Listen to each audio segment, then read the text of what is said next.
Mtazamaji, ni kilele cha maadhimisho ya maonesho ya 88 yanayoendelea katika jiji hili la Dodoma, ikiwa leo ni tarehe 8 mwezi wa 8 mwaka huu 2026.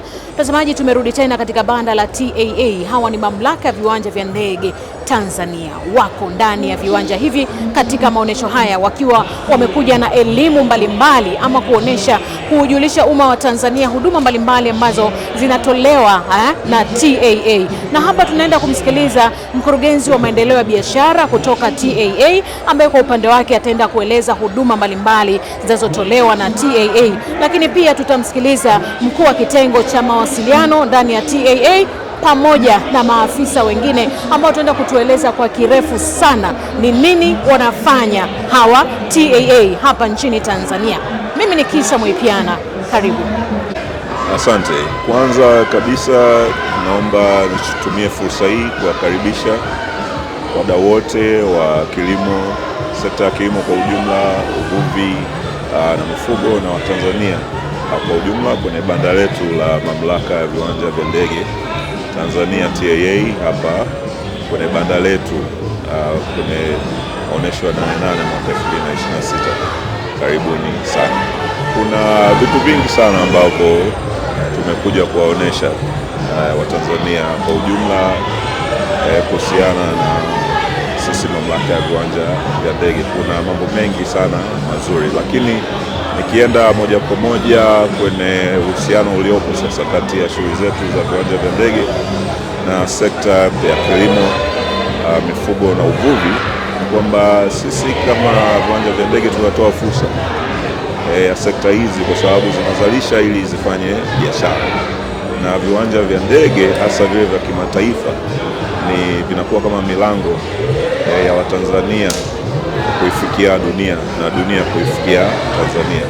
Kwa hiyo tunatoa fursa ya Watanzania, wakulima, wazalishaji kwa ujumla kutumia viwanja vyetu kuexport mazao yao, bidhaa zao, whether iwe wameziongezea thamani au otherwise, lakini vile vile kutumia viwanja hivyo kuimport sasa mahitaji yao kwenye uzalishaji ambao mahitaji yao ni mbalimbali kwa maana ya inputs.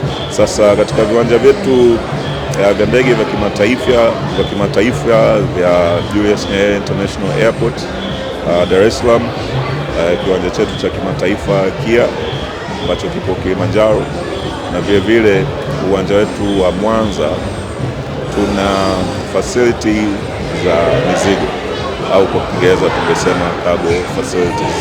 Na hizi cargo facilities zina uwezo wa kuhifadhi dry cargo na vile vile tuna cold facilities.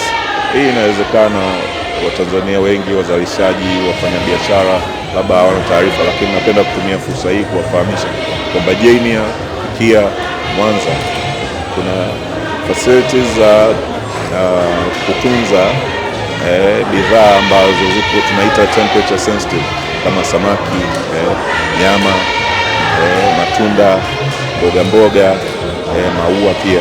Kwa hii ni fursa kubwa kwa wazalishaji na exporters kutumia hizi facilities. Kwa JNIA pale tuna facilities kama nilivyosema, pia tunao facilities uwanja wa KIA na vile vile uwanja wa Mwanza. Kwa hiyo ningewakaribisha sana Watanzania. Mnavyofahamu, kwa sasa mamlaka ya viwanja vya ndege Tanzania iko safari ya kwenda kujibadili kwenda kidigitali zaidi.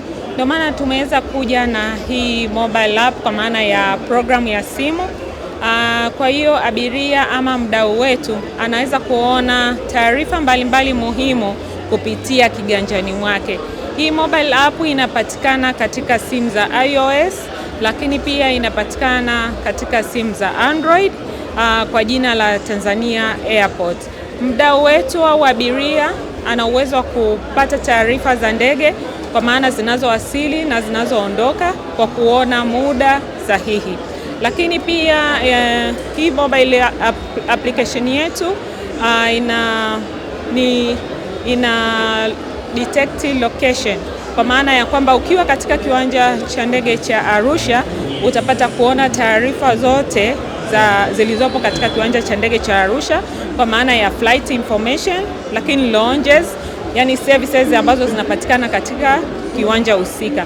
Lakini hii mobile application ina uwezo wa kama mdau wetu umeona incident yoyote katika airport, una uwezo wa kuripoti na taarifa zile zikatufikia na tukaweza kushughulikia kwa haraka. Kwa hiyo ni mobile ambayo pia ina uwezo wa kuweka matangazo. Tunawakaribisha wadau wetu waweze kuweka matangazo yao mbalimbali katika programu hii ya simu na kuweza kujulikana, na zitawafikia abiria na wadau ambao wanaitumia. Ni rahisi kuweza kutumia, unaweza kuiscan kwa kupitia QR code zinazopatikana katika mitandao yetu ya kijamii kwa jina la Tanzania Airports. Lakini pia mfano katika maonesho kama haya tuna QR code ambayo una uwezo wa kuscan na kuweza kuidownload. Kwa hiyo ni app ambayo kwa mfano labda mteja anaripoti tukio, anajibiwa hapo hapo. Ndio,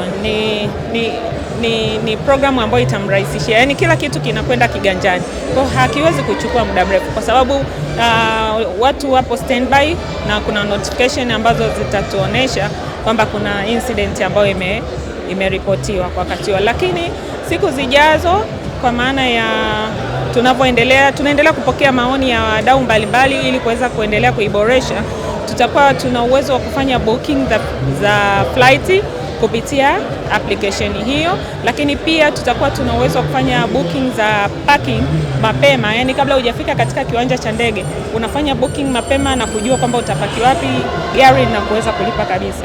Serikali kupitia Mamlaka ya Viwanja vya Ndege Tanzania inatekeleza miradi mingi, na kuna miradi ambayo tumeshaikamilisha mpaka sasa hivi.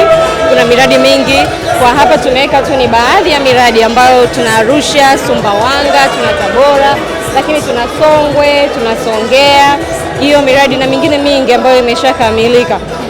Na kuna miradi ambayo mpaka sasa hivi sisi kama Mamlaka ya Viwanja vya Ndege Tanzania tunaendelea kuitekeleza. Kuna Msalato, ambapo Msalato tuna phase 2. Tuna phase ya kwanza ni ya miundombinu ambayo mpaka sasa hivi tupo 88%, na phase ya pili ni jengo la abiria ambayo mpaka sasa hivi tupo 76%. Lakini tuna mradi wa Kigoma ambao mpaka sasa hivi unatekelezwa na umefikia 60%, lakini kuna mradi wa Iringa phase 2 ambao ni jengo la abiria ambao mpaka sasa hivi tupo 25%. Lakini pia sisi kama Mamlaka ya Viwanja vya Ndege hatujaishia hapo tu, tuna miradi ambayo inakuja. Tuna Serengeti International Airport, lakini pia tuna Kilimanjaro International Airport Terminal 2, na tutakuwa na mradi mwingine wa Mwanza International Airport. Jina langu naitwa Edward Kimaro, na afisa mipango na takwimu kutoka Mamlaka ya Viwanja vya Ndege Tanzania. Kwenye upande wa takwimu tumekuja kuonesha wananchi jinsi ambavyo sekta ya usafiri wa anga kwa Tanzania inakuwa. Serikali inawekeza katika miradi mingi ya viwanja vya ndege. Hasa takwimu ni kiashiria kimojawapo cha kuonesha jinsi ambavyo inakuwa. Safari za ndege kwa hapa nchini zinakuwa kwa wastani wa 2% kila mwaka, wakati idadi ya abiria wanaotumia usafiri wa anga inakuwa kati ya 6 mpaka 8 kila mwaka. Kwa hiyo tumekuja kuonesha pia vile viwanja vyetu vikubwa vinavyobeba abiria wengi hapa nchini, ikiwepo kiwanja cha ndege cha Julius Nyerere, kiwanja cha Kilimanjaro, lakini pia na vingine. Lakini pia tumekuja kuonesha jinsi ambavyo idadi ya watalii wanaoingia nchini inakuwa. Kama mnavyofahamu, watalii wanatumia sehemu kubwa sana usafiri wa anga. Kwa mfano, katika viwanja vyetu 57% ya wageni wanaoingia nchini wanatumia usafiri wa anga, na katika hizo 57%, karibu 34 mpaka 35 wanatumia uwanja wa ndege wa kimataifa Julius Nyerere, wakati uwanja wa ndege wa Kilimanjaro wakitumia karibu 23%. Kwa hiyo tumekuja kuonyesha wananchi jinsi ambavyo pamoja na serikali kuwekeza nguvu kubwa katika kujenga viwanja, pia tunawakaribisha wavitumie, kwa sababu pasipo wao kutumia kutakuwa hakuna maana yote ya kuwekeza katika viwanja vya ndege. Kama ambavyo ametoka kuzungumza ndugu yetu mhandisi, na kwa kuzingatia pia mazingira imetajwa kama nguzo muhimu katika dira ya taifa ya 2050, Mamlaka ya Viwanja vya Ndege inahakikisha kwamba inatekeleza miradi yake kwa kuzingatia matakwa ya kisheria, lakini vile vile misingi ya maendeleo endelevu na uhifadhi wa mazingira. Pamoja na kuendelea na ujenzi na uboreshaji wa miundombinu, Mamlaka ya Viwanja vya Ndege inahakikisha kuwa shughuli zote zinazofanyika katika viwanja vyake ambavyo inavisimamia vinafuata sheria za uhifadhi wa mazingira pamoja na matakwa ya tathmini za athari za mazingira ambazo huwa zinafanyika kabla ya mradi na kipindi ambacho miradi huo inatekelezwa. Pamoja na hayo, kwa sasa Mamlaka ya Viwanja vya Ndege inaendelea pia na utekelezaji wa Net Zero Carbon Strategy ambayo imeanza mwaka 2026 na tunategemea kufikia uzalishaji sifuri wa hewa ya kaboni ifikapo mwaka 2050.